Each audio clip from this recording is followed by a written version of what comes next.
everybody, how you doing? Jen coming to you from sunny Brazil, where it is spring as well, which means the rainy season is starting to end and we're coming into summer. We thought we'd do a video blog for you this month, to give you an update. Things have been pretty crazy busy and look like they continue to be crazy busy.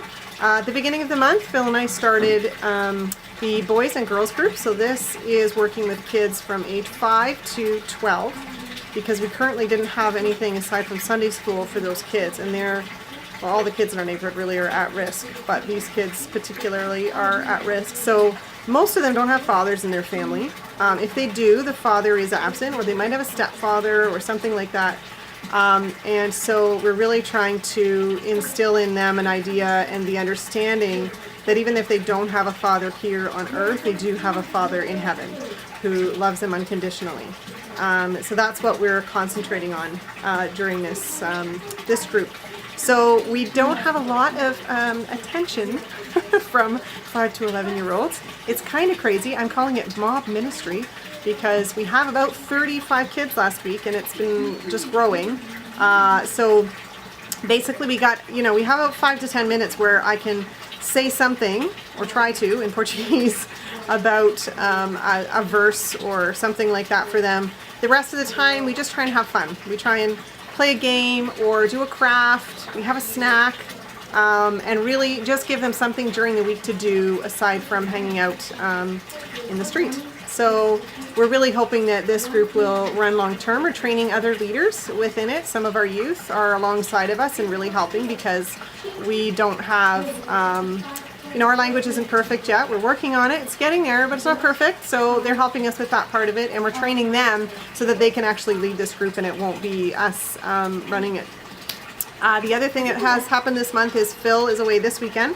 I was away last weekend helping with an encontro with another church in Pacajá, which is like a women's and men's retreat. They do the women's one weekend and the men's the other, and it's kind of an intensive learning time. It's a silent retreat, so it's a lot of reflecting, praying, and figuring out where they're at with certain aspects of their life and learning how to become free from things that are holding them captive in their lives. So it's a pretty intense event, and it's an awesome event. Exhausting for those who are helping. I came back totally wiped out, and normally things like that totally get me buzzed because I love being around people. But I was really tired this week. Also coming up, obviously next week is Easter, so we always have an event for that. And we just have something going on every weekend from now until the foreseeable future. One exciting thing that's coming up, just a second, Luke and Faith. Remember, I'm videoing? Oh, thank you. So one thing that's coming up is not until June, but in June we'll be starting our Youth Alpha program again. And then we'll be simultaneously, for the first time, running an Alpha in our church and an Alpha in the streets. We actually were able to purchase an awesome trailer for our Alpha in the streets, so we'll be able to put the chairs and tables and all that stuff. It'll just be one unit that we can take wherever we go. The vision for this in the future is to have more than one Alpha in the street running at one time. And really this is a way of, as we've said it before, just bringing the church to the people. Breaking down those barriers, cutting away the religiosity that people are so afraid of and that people have been hurt by, and just taking it back to basics. Just talking about what did Jesus do? What did he mean? What did he want for us to do? Because I think there's a lot of ideas out there that don't really match up with what Jesus was teaching. So Alpha is one of those ways to cut through all of that and for people to be able to just ask questions and discover for themselves what it all means. Personally, in our lives, the kids are doing well in school. They're enjoying that. They've had this week off because it's a testing week and they're not really participating to the same degree that other kids are. However, we are seeing that it's really helping them with language. It's helping them with lots of things, and they're just really, really enjoying it. We have our first visitor coming, yay! In 2 weeks. Our friend Peter from England is coming to visit for 2 weeks, so that's awesome.